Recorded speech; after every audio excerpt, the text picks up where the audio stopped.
الحمد لله رب العالمين والصلاة والسلام على سيد الأنبياء والمرسلين أما بعد فأعوذ بالله من الشيطان الرجيم بسم الله الرحمن الرحيم۔ امام پاک نے مقام حاجر میں پہنچ کر اپنے ایک رفیق قیس بن مسہر صداوی کو ایک خط دے کر کوفہ روانہ کیا۔ اس خط میں آپ نے اہل کوفہ کو اپنے آنے کی اطلاع اور تکمیل مقصد کے سلسلے میں پوری طرح جد و جہد کرنے کی ہدایت فرمائی تھی، لیکن راستوں کی ناکہ بندی تو پہلے ہی ہو چکی تھی۔ چنانچہ قیس جب قادسیہ کے قریب پہنچے تو ان کو گرفتار کر لیا گیا۔ حسین نے ان کو ابن زیاد کے پاس کوفہ بھیج دیا۔ ابن زیاد نے ان کو حکم دیا کہ قصر عمارت کی چھت پر چڑھو اور کذاب ابن کذاب حسین بن علی کو گالیاں دو، معاذ اللہ ثم معاذ اللہ۔ قیس نے اہل کوفہ کو امام کا پیغام پہنچانے کے لیے موقع غنیمت جانا۔ فوراً اس حکم پر قصر کے اوپر چڑھ گئے اور اللہ تعالیٰ کی حمد و ثنا کے بعد کہا، لوگو، سیدنا حسین بن علی فاطمہ بنت رسول اللہ صلی اللہ علیہ وسلم کے لخت جگر اور خلق خدا میں سب سے بہتر ہیں۔ میں ان کا قاصد ہوں، وہ مقام حاجر تک پہنچ چکے ہیں، ان کی دعوت قبول کرو۔ پھر انہوں نے ابن زیاد اور اس کے باپ پر لعنت کی اور حضرت علی رضی اللہ تعالی عنہ کے لیے دعائے بخشش کی۔ اس پر ابن زیاد غضبناک ہو گیا۔ اس نے حکم دیا کہ اس کو بہت اونچا اچھال کر اس طرح نیچے گراؤ کہ اس کے ٹکڑے ٹکڑے ہو جائیں۔ چنانچہ اس حکم کی تکمیل ہوئی اور حضرت قیس کو اس طرح بے دردی سے گرایا گیا کہ ہڈیاں بھی ٹوٹ گئیں۔ کچھ رمق باقی تھی کہ عبد الملک بن عمیر نے آگے بڑھ کر ذبح کر دیا، اور امام پاک کا یہ سچا محب آپ پر نثار ہو گیا۔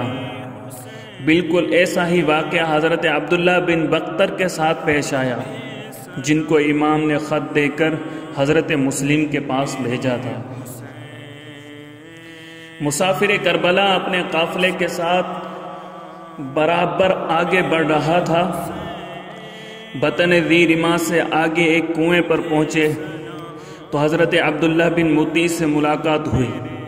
انہوں نے جب آپ کو دیکھا تو آگے بڑھ کر سلام کیا اور کہا، اے ابن رسول اللہ، میرے ماں باپ آپ پر قربان، آپ یہاں کیسے تشریف لائے؟ آپ نے اپنے آنے کے وجوہ اور اسباب بیان کیے تو انہوں نے کہا، اے ابن رسول اللہ، میں آپ کو حرمت اسلام، حرمت قریش اور حرمت عرب کا واسطہ دیتا ہوں کہ آپ کوفہ نہ جائیں، وہاں آپ یقیناً شہید کر دیے جائیں گے۔ آپ نے فرمایا، لن یصیبنا الا ما کتب اللہ لنا، ہمیں ہرگز کوئی تکلیف نہ پہنچے گی مگر وہی جو اللہ نے ہمارے لیے لکھ دی ہے۔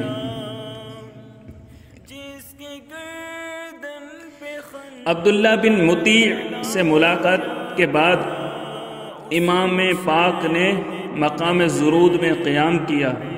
وہاں قریب ہی ایک خیمہ نظر آیا۔ پوچھا، یہ کس کا خیمہ ہے؟ عرض کیا گیا، زہیر بن قین بجلی کا، وہ حج سے فارغ ہو کر کوفہ جا رہے ہیں۔ آپ نے ان کو بلایا۔ انہوں نے اس بلانے کو ناپسند کیا مگر چلے گئے۔ جب ملاقات کی اور قافلہ اہل بیت کا منظر دیکھا تو دفعتاً ایک بات یاد آئی جس سے خیالات کی دنیا بدل گئی اور چہرہ چمکنے لگا۔ اسی وقت اپنا خیمہ اکھڑوا کے آگ کے خیمے کے قریب نصب کیا اور بیوی کو طلاق دے کر کہا، تم اپنے بھائی کے ساتھ گھر چلی جاؤ، اور اپنے ہمراہیوں سے کہا، تم میں سے جو چاہے چلا جائے اور جو چاہے میرا ساتھ دے۔ وہ سب حیران ہو گئے کہ ماجرا کیا ہے؟ انہوں نے کہا سنو میں تمہیں بتاؤں، ہم نے بلتجر میں جنگ کی تھی، فتح کے بعد بہت سا مال غنیمت ہاتھ آیا جس سے ہم بہت خوش ہوئے۔ حضرت سلمان فارسی ہمارے ساتھ تھے، انہوں نے فرمایا ایک وقت آئے گا جب تم حضرت محمد صلی اللہ علیہ وسلم کے گھر کے جوانوں کے سردار حضرت حسین کو پاؤ گے اور ان کے ساتھ مل کر ان کے دشمنوں سے جنگ کرو گے، تو آج جو تمہیں مال غنیمت کے ملنے پر خوشی ہوئی ہے اس سے بہت زیادہ خوشی حاصل کرو گے، پس میں تمہیں اللہ کے سپرد کرتا ہوں۔ چنانچہ وہ امام کے ساتھ رہے اور کربلا میں جام شہادت نوش کر کے ابدی خوشیوں سے ہمکنار ہو گئے۔ ابر رحمت ان کے مرقد پر گوہر باری کرے، حشر میں شان کریمی ناز برداری کرے۔ امام پاک ابھی کوفہ کے حالات سے باخبر نہ تھے۔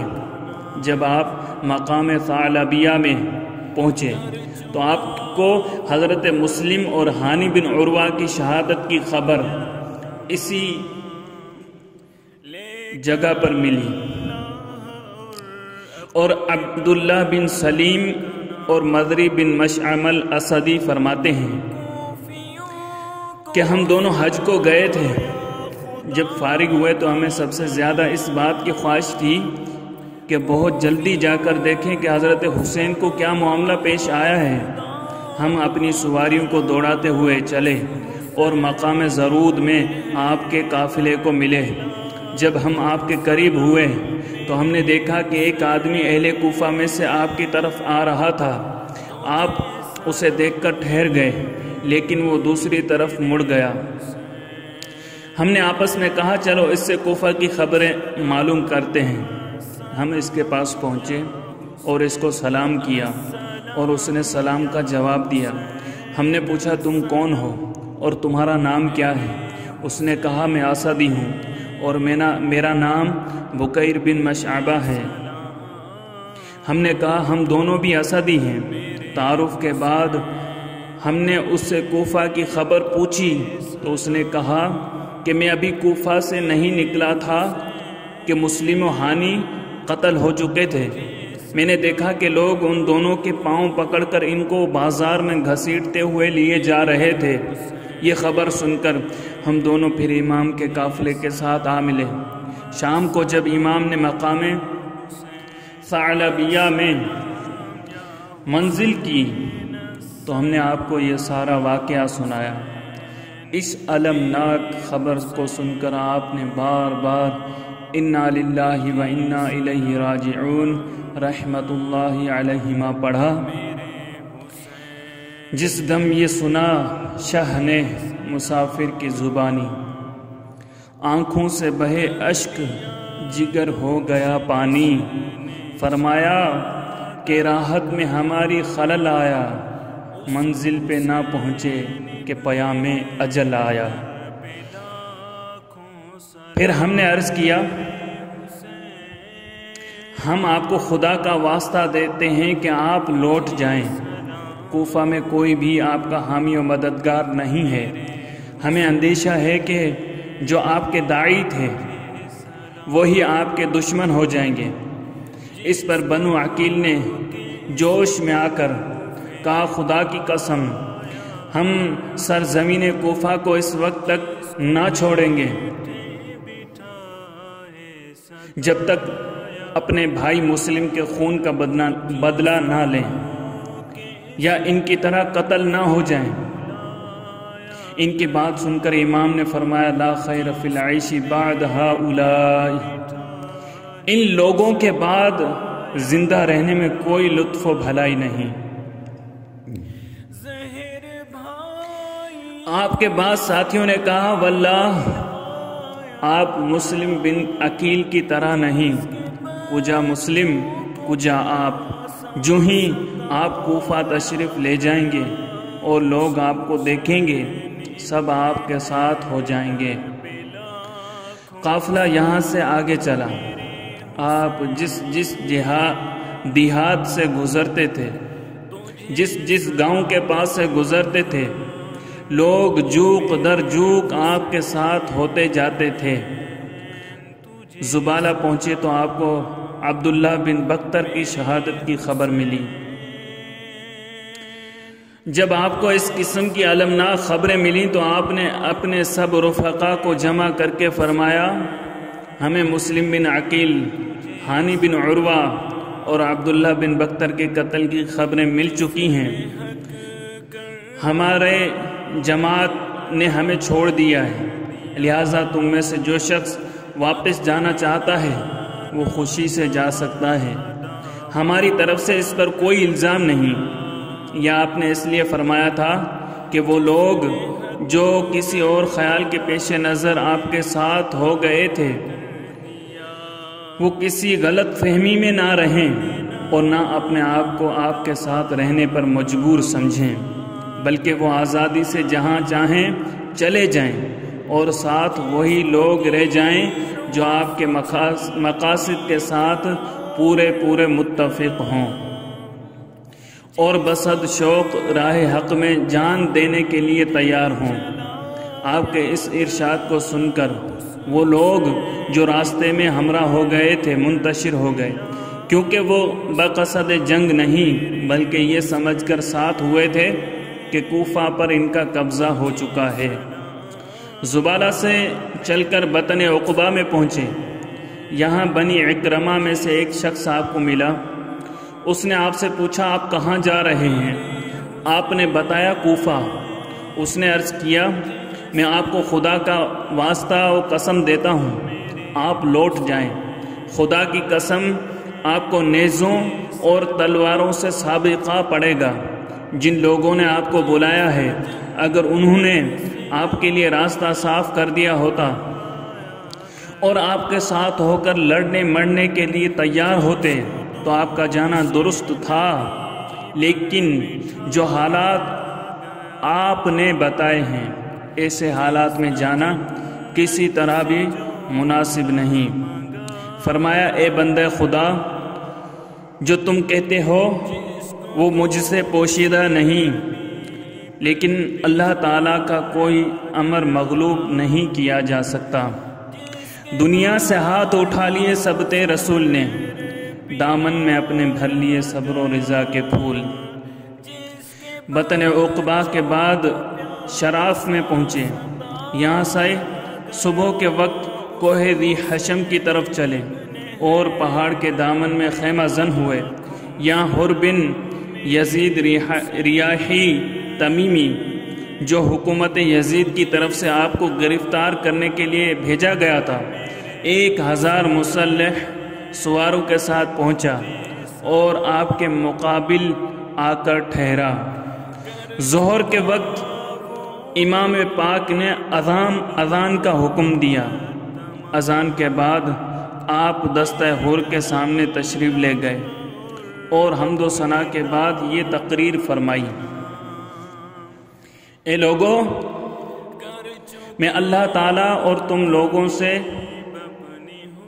معذرت کرتا ہوں، میں تمہارے پاس از خود نہیں آیا، بلکہ میرے پاس تمہارے خطوط اور قاصد پہنچے کہ ہمارا کوئی امام نہیں ہے، آپ ہمارے پاس آئیں، ممکن ہے اللہ تعالیٰ آپ کے ذریعے ہمیں راہ ہدایت پر لگا دے۔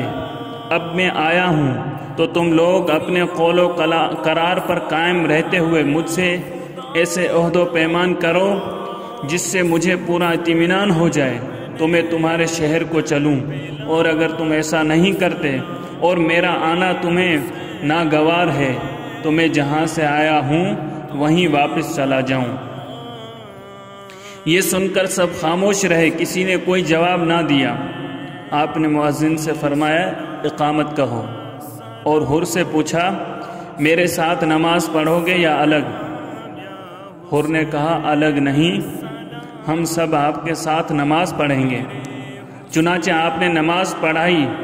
نماز کے بعد آپ اپنے خیمے میں تشریف لے آئے اور حر اپنے مقام پر چلا گیا۔ عصر کے وقت آپ نے اپنے قافلے کو تیاری کا حکم دیا اور مؤذن کو اذان کے لیے فرمایا۔ پھر سب نے آپ کے پیچھے نماز پڑھی۔ نماز کے بعد اللہ تعالیٰ کی حمد و ثنا کرتے ہوئے آپ نے فرمایا، لوگو اگر تم اللہ سے ڈرو اور اہل حق کے حق کو پہچانو تو یہ اللہ کی رضامندی کا باعث ہوگا۔ ہم اہل بیت نبوت ان دعوے داروں کے مقابلے میں جو تم پر ظلم و زیادتی کے ساتھ حکومت کرتے ہیں، جس کا انہیں حق نہیں، خلافت کے زیادہ مستحق ہیں، اگر تم لوگ ہم کو ناپسند کرتے ہو۔ امام پاک نے کیا فرمایا کہ جو زیادتی کے ساتھ حکومت کرتے ہیں، جس کا انہیں حق نہیں، وہ خلافت کے مستحق نہیں۔ اگر تم لوگ ہم کو ناپسند کرتے ہو اور ہمارے حق کو نہیں پہچانتے اور آج تمہاری رائے اس سے مختلف ہے جو تمہارے خطوط اور تمہارے قاصدوں نے مجھ پر ظاہر کی تھی، تو میں تمہارے پاس سے واپس چلا جاؤں۔ حر نے کہا، خدا کی قسم ہمیں ان خطوط اور قاصدوں کی جن کا آپ کے ذکر کر رہے ہیں خبر نہیں۔ آپ نے عقبہ بن سمعان سے فرمایا، وہ تھیلے لاؤ جن میں ان لوگوں کے خطوط ہیں۔ وہ لائے۔ آپ نے ان تھیلوں کو سب کے سامنے الٹ دیا۔ ان خطوط کو دیکھ کر حر نے کہا، ہم ان لوگوں میں سے نہیں ہیں جنہوں نے آپ کو یہ خطوط لکھے ہیں۔ ہمیں تو یہ حکم ملا ہے کہ جب ہم آپ سے ملیں آپ کا ساتھ نہ چھوڑیں، یہاں تک کہ آپ کوفہ میں ابن زیاد کے پاس پہنچ جائیں۔ آپ نے فرمایا، تمہاری موت اس سے زیادہ قریب ہے۔ پھر آپ نے اپنے ساتھیوں کو سوار ہو کر لوٹنے کا حکم دیا۔ حر نے مزاحمت کی۔ آپ نے فرمایا، تیری ماں تجھے روئے تو کیا چاہتا ہے؟ حر نے کہا، خدا کی قسم آپ کے علاوہ کوئی اور عرب یہ کلمہ کہتا، خواہ وہ کوئی بھی ہوتا، تو میں اس کی ماں کے لیے بھی یہی کہتا، لیکن خدا کی قسم میں آپ کی والدہ کا ذکر احسن طریقے سے ہی کروں گا۔ آپ نے فرمایا، اچھا کہو تم کیا چاہتے ہو؟ حر نے کہا، میں یہ چاہتا ہوں کہ آپ کو ابن زیاد کے پاس لے چلوں۔ آپ نے فرمایا، خدا کی قسم میں اس میں تمہاری موافقت نہیں کروں گا۔ حر نے کہا، خدا کی قسم میں بھی آپ کو نہیں چھوڑوں گا۔ اسی طرح آپس میں تکرار اور تلخ کلامی ہوتی رہی۔ حر نے کہا، مجھے آپ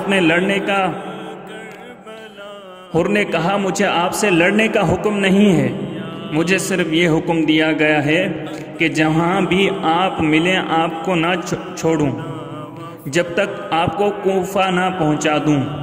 تو آپ ایسا راستہ اختیار کریں جو نہ آپ کو کوفہ پہنچائے اور نہ مدینہ لوٹائے۔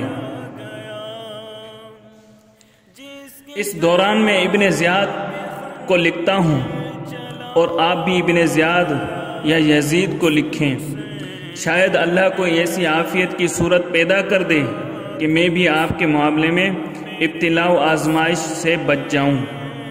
آپ غدیب اور قادسیہ کی راہ سے بائیں طرف مڑ کر چلنے لگے۔ حر بھی ساتھ ساتھ چل رہا تھا۔ مقام بیدا میں پہنچ کر آپ نے اپنے اور حر کے ساتھیوں کے سامنے ایک پرجوش تقریر فرمائی۔ حمد و ثنا کے بعد آپ نے فرمایا، اے لوگو، بلا شبہ رسول اللہ صلی اللہ علیہ وسلم نے فرمایا ہے کہ جو شخص ایسے ظالم بادشاہ کو دیکھے جو اللہ کے حرام کردہ کو حلال کرنے والا ہو اور اللہ کے عہد کو توڑنے والا ہو، رسول اللہ صلی اللہ علیہ وسلم کی سنت کے خلاف کرنے والا ہو، اللہ کے بندوں پر گناہ اور زیادتی سے حکومت کرتا ہو، تو پھر وہ بقدر طاقت فعلاً و قولاً اس کو نہ بدلے تو اللہ تعالیٰ کو حق پہنچتا ہے، اس شخص کو بھی اس بادشاہ کے مدخل یعنی دوزخ میں داخل کر دیں۔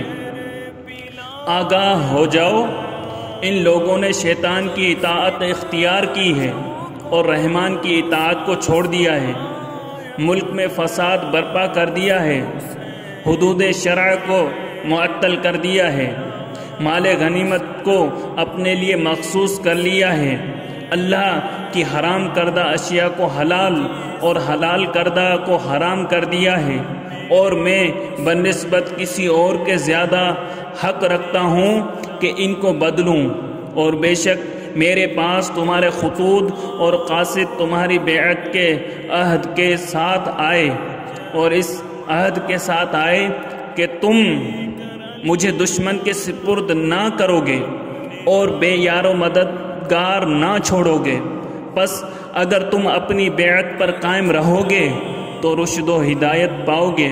سنو، میں حسین ابن علی فاطمہ بنت رسول اللہ صلی اللہ علیہ وسلم کا فرزند ہوں، میری جان تمہاری جانوں کے ساتھ ہے اور میرے اہل تمہارے اہل کے ساتھ ہیں، میری ذات میں تمہارے لیے نمونہ ہے، اور اگر تم نے ایسا نہ کیا اور اپنے عہد و پیمان کو توڑا اور میری بیعت کا حلقہ اپنی گردنوں سے اتار دیا تو میری جان کی قسم یہ تمہارے لیے کوئی نئی اور انوکھی بات نہ ہوگی، بلکہ اس سے پہلے تم میرے باپ، میرے بھائی اور میرے ابن عم مسلم کے ساتھ بھی ایسا کر چکے ہو۔ وہ فریب خوردہ ہے جو تمہارے دھوکے میں آ گیا، تم بد نصیب ہو، تم نے اپنے حصے کو ضائع کر دیا اور تم نے بدعہدی کی، تو سوائے اس کے اور کچھ نہیں کہ اس بدعہدی کا وبال اسی کی ذات پر ہے، اور مجھے تو عنقریب اللہ تعالیٰ تم سے بے نیاز کر دے گا۔ والسلام علیکم ورحمۃ اللہ وبرکاتہ۔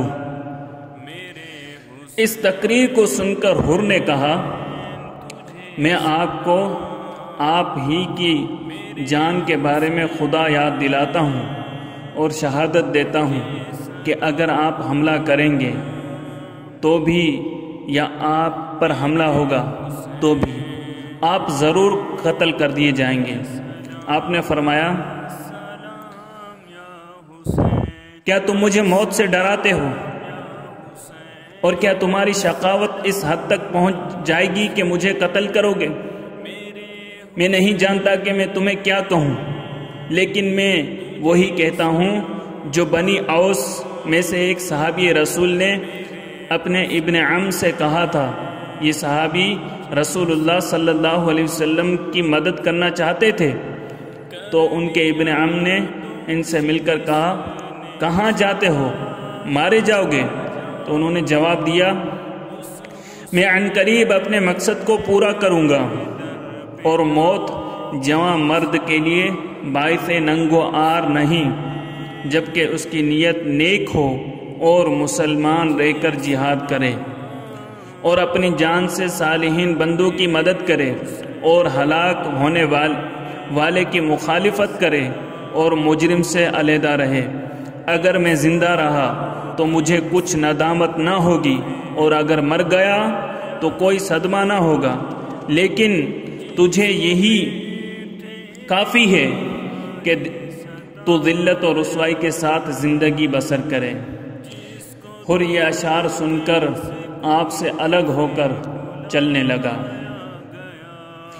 امام عالی مقام کے ساتھ عقیدت و محبت کا دعویٰ کرنے والوں اور خصوصاً آپ کی اولاد سادات حضرات کو آپ کے حالات اور آپ کے خطبات سے سبق حاصل کرنا چاہیے کہ آپ نے کس طرح حق پر ثابت قدم رہتے ہوئے فسق و فجور کا مقابلہ کیا، اور آپ آنے والی نسلوں کے لیے عظمت کی بے مثال اور بے نظیر مثال قائم کی، اور فرمایا، میں بنسبت دوسروں کے زیادہ حقدار ہوں کہ گلشن اسلام کی حفاظت کروں، اس لیے کہ یہ گلشن میرے نانا جان کا ہے، اور میرے نانا جان نے اپنے خون سے اس کی آبیاری کی ہے، اور لرزہ دینے والی تکلیفوں کو برداشت کر کے اس کو پروان چڑھایا، اور تازگی و شگفتگی بخشی، اور پھر آپ کے سچے جانشینوں حضرت صدیق و فاروق اور عثمان و حیدر نے اس کی حفاظت کا پورا حق ادا کیا، اور اب میرا زمانہ ہے، اور خزاں چاہتی ہے کہ اس گلشن کو شکار کرے اور اس کی تازگیاں اور رعنائیاں چھین لے، مگر میں ایسا نہیں ہونے دوں گا۔ میں اپنا اور اپنے جگر کے ٹکڑوں کا خون دے دوں گا، لیکن اس گلشن کو تازہ اور شگفتہ رکھوں گا۔ بلا شبہ آپ نے اپنا فرض پورا کر دیا، اور اس عمدگی سے کیا کہ رہتی دنیا تک اسلام کی بہاریں آپ کی مرہون منت رہیں گی۔ اسی مقصد کو زندہ یادگار کربلا سمجھو، حسین ابن علی کی زندگی کا مدعا سمجھو۔ اب اگر آپ کی محبت کے دعوے دار خود فسق و فجور میں مبتلا ہوں یا فساق و فجار کا ساتھ دیں، تو کیا امام کی بارگاہ میں ان کے زبانی و کلامی محبت کے دعووں کی کوئی وقعت یا قدر ہوگی؟ ہرگز نہیں۔ محبت کو سمجھنا ہے تو نہ سے خود محبت کر، کنارے سے کبھی اندازہ طوفان نہیں ہوتا۔ یاد رکھیے، صرف چند شرعی و غیر شرعی رسموں کے بجا لانے سے یا آپ پر آنے والے مصائب کو سن کر چند آنسو بہا لینے سے امام پاک کی روح خوش نہیں ہوگی، اور نہ ہی امام کی بارگاہ اقدس میں سعادت و قبولیت حاصل ہوگی۔ ختم ہے آنسو بہانے پر ہی تیری جستجو، اور حسین ابن علی نے تو بہایا تھا لہو۔ اگر واقعی امام پاک سے سچی محبت ہے تو امام کی پیروی کرتے ہوئے حق و صداقت کے پرچم کو بلند کیجیے، اور جس مقدس اور عظیم مقصد کے لیے امام نے اتنی بڑی قربانی دی، اس مقصد کو زندہ اور قائم رکھیے، خواہ جان و مال اور اپنا سب کچھ ہی کیوں نہ قربان کرنا پڑے، راہ خدا میں عظمت اسلام کے لیے۔ ہم بھی کریں وہی جو کیا ہے حسین نے۔ یہ شہادت گاہ الفت میں قدم رکھنا ہے۔ لوگ آسان سمجھتے ہیں مسلمان ہونا۔ بلا شبہ گھر والوں پر زیادہ ذمہ داری عائد ہوتی ہے کہ وہ اپنے گھر کی حفاظت کریں۔ سادات کرام اور امام پاک کے محبوں کا یہ فرض ہے کہ وہ عملی طور پر گلشن اسلام کی حفاظت کریں، لیکن افسوس کے بعد سادات اور مدعیان محبت سخت بدعملی کا شکار ہیں، اور انہوں نے یہ سمجھ رکھا ہے کہ امام جو قربانی دے گئے ہیں وہ قیامت تک کے نام نہاد محبوں کی بخشش کے لیے کافی ہے، اور اب انہیں عمل کی کوئی ضرورت نہیں، جیسا کہ عیسائیوں کا یہ نظریہ تھا کہ حضرت عیسیٰ علیہ السلام صلیب پر چڑھ کر قیامت تک پیدا ہونے والے عیسائیوں کے گناہوں کا کفارہ ادا کر گئے۔ معاذ اللہ، یہ یاد رکھیے۔ عمل سے زندگی بنتی ہے جنت بھی جہنم بھی، یہ خاکی اپنی فطرت میں نہ نوری ہے نہ ناری ہے۔